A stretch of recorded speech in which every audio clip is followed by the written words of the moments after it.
Polisi adalah bagian dari rakyat. Polisi adalah bagian dari rakyat. Maka mereka bukanlah lawan kita, kawan-kawan.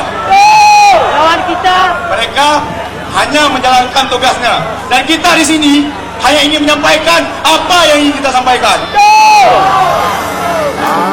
Alangkah baiknya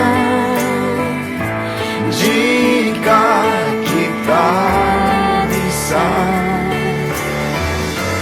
saling melindungi satu sama lain.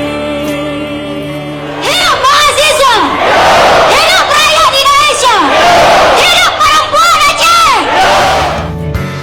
Alangkah indahnya Muhammad Rasul